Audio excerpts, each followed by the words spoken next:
Welcome to the Hope for Parents with Struggling Teens podcast. I'm Brandon Jaffe. Join us as we explore relationship and mental health issues by weeding out the trends in the mental health industry to uncover what truly works in improving our emotional well-being and relationships. At Inspired Resolutions Counseling, we specialize in providing interventions and resources for families with teens, focusing on topics such as teen mental health, parenting challenges, and family dynamics. All right, welcome back. I appreciate you listening to Hope for Parents with Struggling Teens once again. And today I'm going to talk about fidget toys. And I want to talk about whether it's helping, is it hurting, what is this fidget toy craze and trend that is, from the research I've done, a $9 to $12 billion market. Often the therapists, coaches, parents, teachers, they will suggest or give fidget toys to people with anxiety, people with ADHD, people who have trouble managing or regulating their feelings. I want to take a look at what the research says. I want to talk about the trend and talk about if there's any consequences to the use of fidget toys. And I'm going to try and give some real world examples from my practice. It's been about a decade that these fidget toys have become commonplace. They're huge, right? I see suggestions for them on my Amazon account all the time. The idea behind fidget toys makes sense, especially for ADHD, right? With ADHD, there's actually research that says that people with ADHD perform better on tasks involving working memory when they are allowed to move around. Movement-supported cognitive functioning. But that's only during really challenging cognitive loads. It's not something that helped in general with most tasks, in other words. The movement and high cognitive loads, I think some people are using some of that research to support fidget toys. And I want to be very specific. Fidget toys were not included in the 2009 study that I read that had to do with movement supporting cognitive functioning during very challenging tasks. I couldn't find research that supported the use of fidget toys for ADHD people, for anxiety, for dysregulation. There was a study in 2020 that looked at the effects of fidget toys in the classroom. And there was no evidence that learning was improved. In fact, it showed that they were more of a distraction than helpful. The study wasn't as expansive as I'd like, but there isn't all that much, at least through what I tried to look for, research yet. But when it comes to anxiety, fidget toys offer immediate emotional relief, but do not strengthen core emotional regulation skills over time. In my mind, what that means is that while it might feel good to use a stress ball, while it might feel good to use a fidget spinner, it's probably tapping into kind of the dopamine released areas of the brain and those processes instead of actually being a tool that builds skills to overcome an issue, a mental health issue.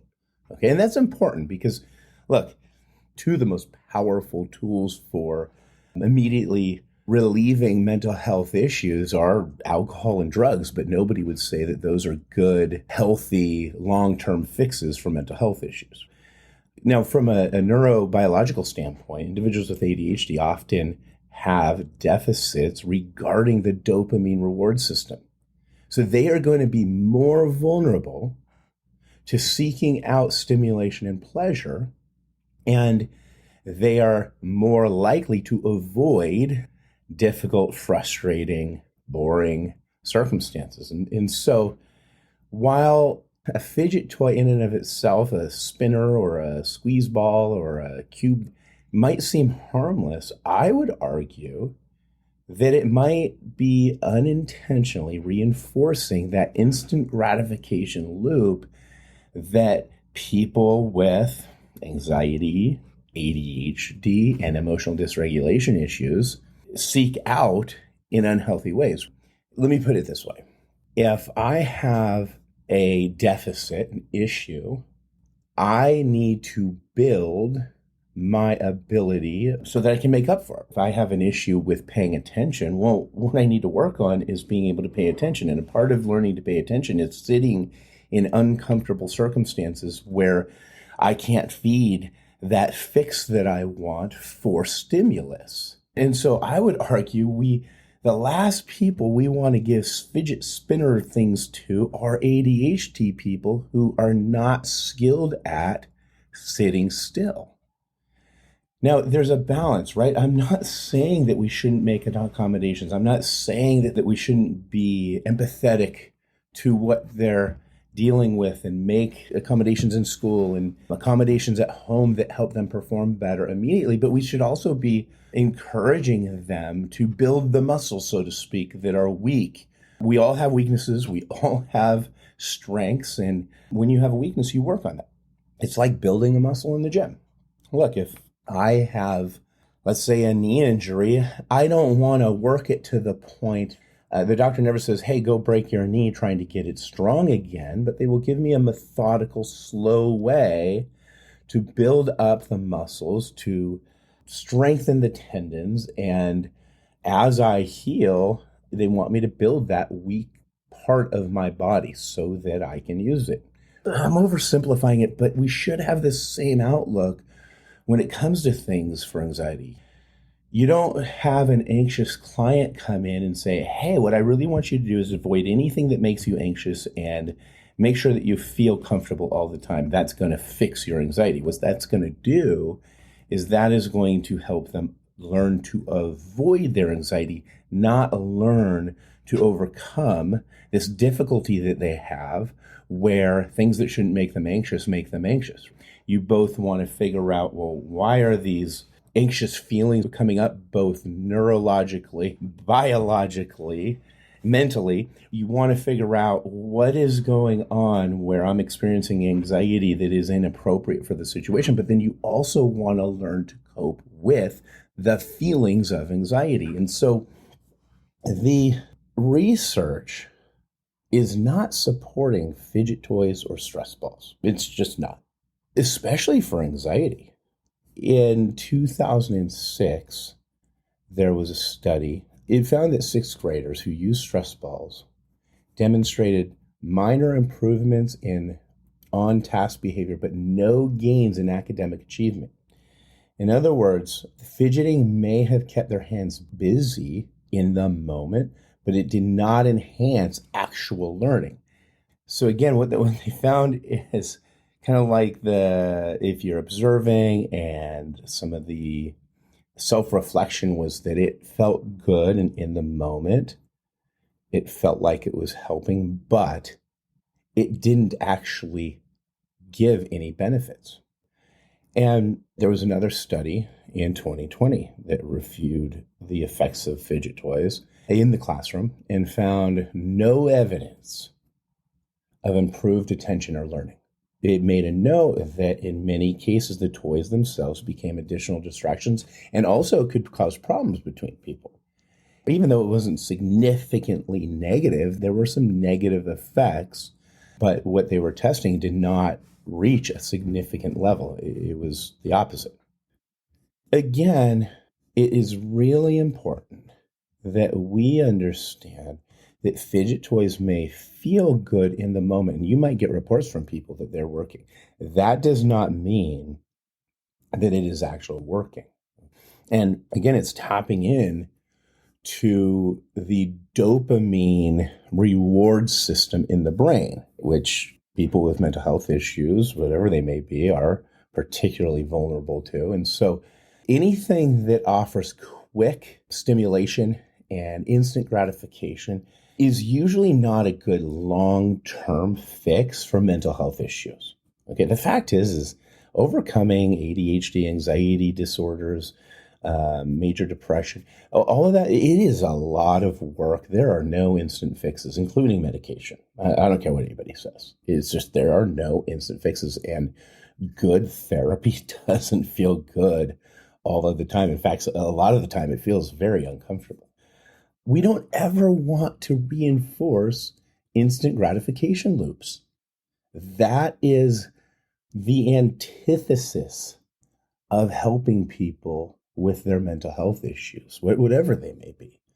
I can think of a few examples from my own practice. I can remember a boy I was working with who was very adamant that his poppet toy thing made him listen better.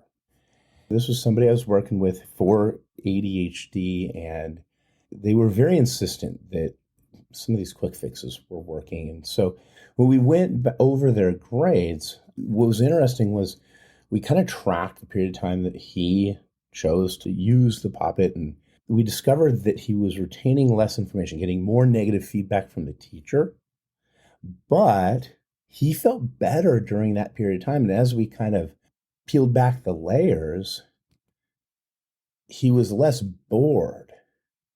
That was it. And subconsciously being less bored made him think he was doing better and functioning better. But the math didn't math. And interestingly, we were looking at math class, but the math did not math. And I can remember in session one time explaining, look, it's like listening to music while you're studying. It feels less painful, but if you're not careful, you will end up remembering the music more than what you're studying. Now, I say that tongue in cheek with this specific instance because there are some people who can listen to music, especially ADHD clients, and they don't really hear the music. It's just kind of drowned out in the background. But if you're paying attention to the music and the words, it is really important that you listen to music that you don't need to pay attention to. A lot of people who try that with ADHD will listen to the music and they will remember the beat. They will remember the song. And then in the background is the book or the study material that they're using. It was important in this case that we do a lot more structured breaks, movement type work, and then building focus exercises, which are boring and not fun, right? And we took it one little step at a time. I was working with another girl that I can remember who had anxiety. And it was before I even met her that a therapist had given her something. I can't remember what it was. It was like a cube or something for her anxiety, and she took it everywhere. She became very attached to this thing. It was kind of interesting, and she told me that it helps her participate in groups, it helps her participate in therapy, in school, and it became a crutch, honestly. There's a reason that she ended up in my office, right? Because therapy was not working. She felt like this crutch was working, and several times I pointed out to her, in your intake, you disclosed to me that despite therapy, your anxiety was getting worse. So it wasn't adding up to me.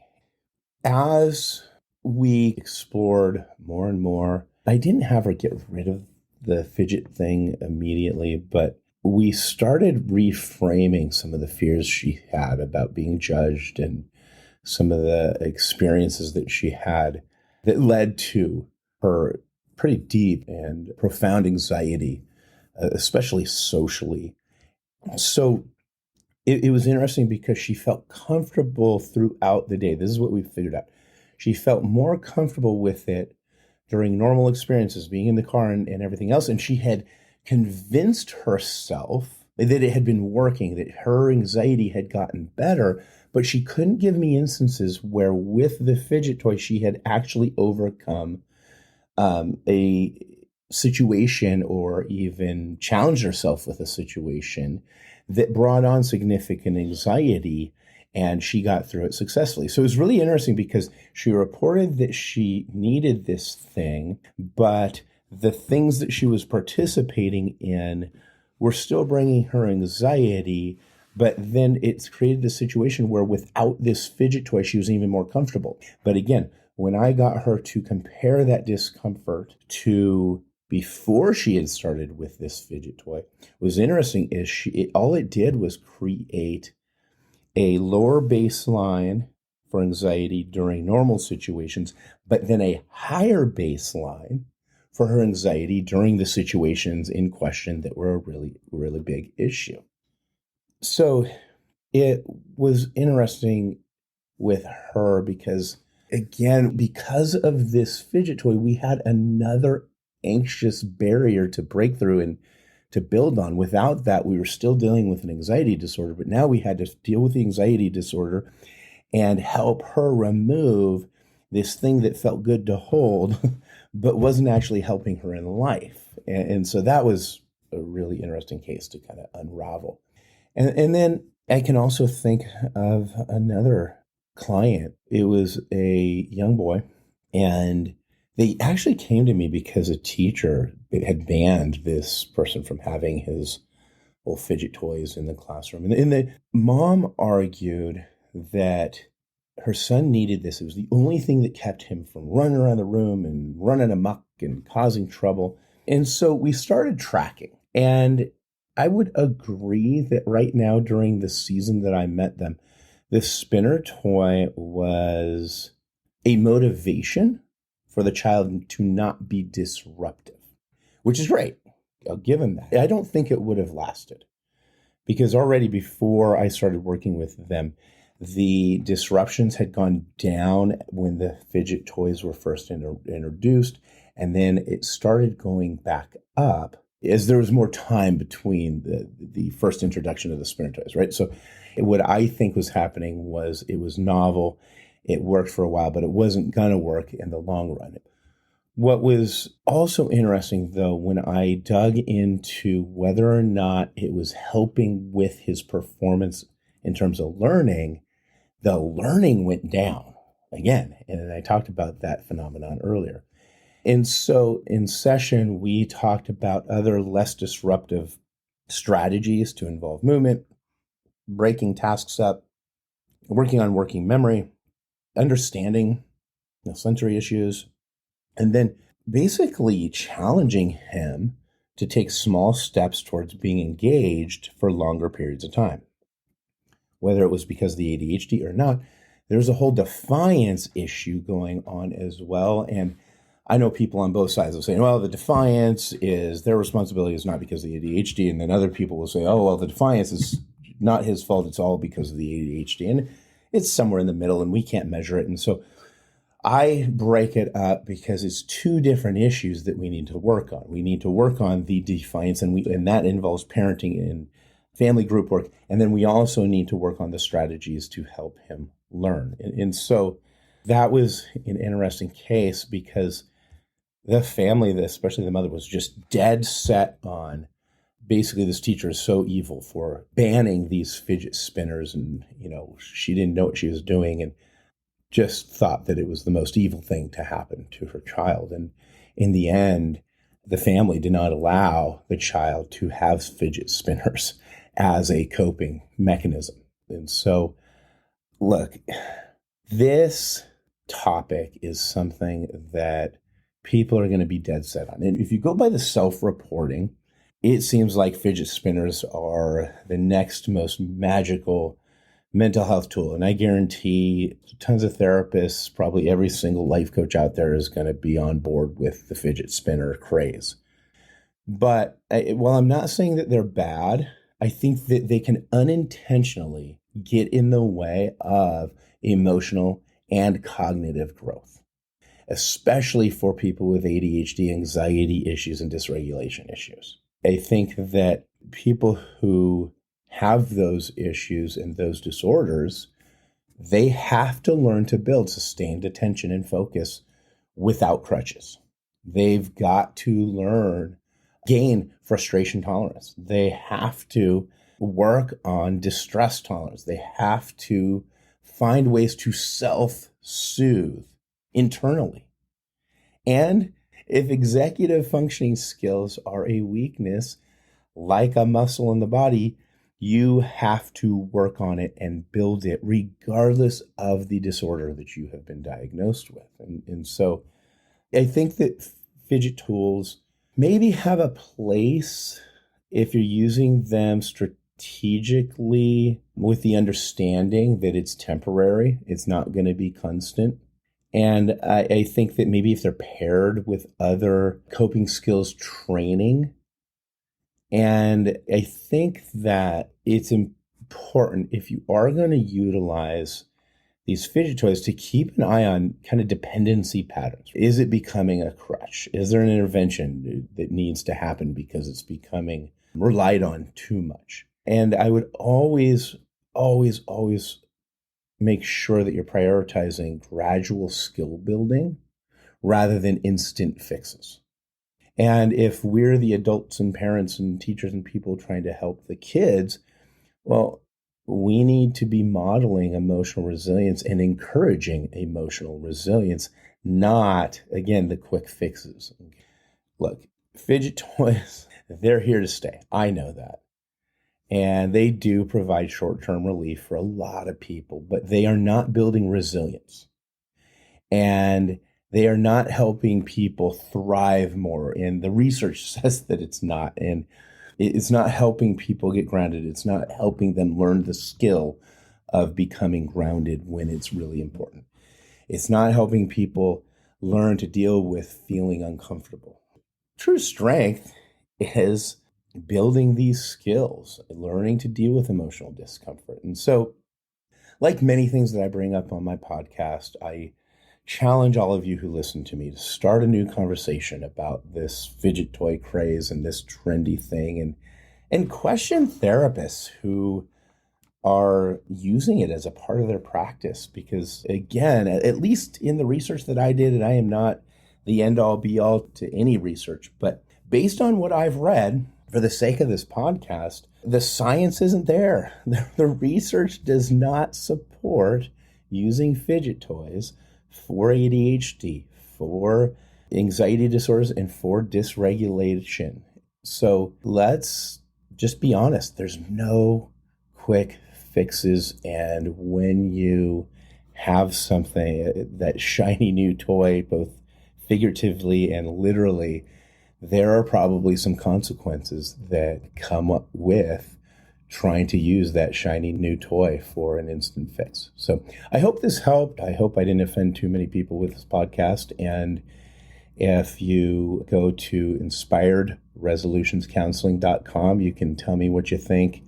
And you can also send me a message for things that you might want to hear on my podcast. I run what's called Inspired Resolutions Counseling. We focus on teens and their families as well as children and adolescents. And again, I really hope that I haven't offended too many people with this podcast, but we have a mission at my center and with this podcast to weed through the things that don't work, to not get sucked into the trends, and to help others not get sucked into trends, especially the ones that might be causing more harm than good. The Hope for Parents with Struggling Teens podcast is an Inspired Resolutions production. Hosted by Brandon Jaffe. Edited and mixed by Natalie Atkinson. Music by Natalie and Sean Atkinson. Inspired Resolutions Counseling is based in Yorba Linda, California. Whether you're interested in joining our group, seeking therapy services, or exploring more of our resources, you can find us on our website, Instagram, Facebook, or YouTube at Inspired Resolutions Counseling.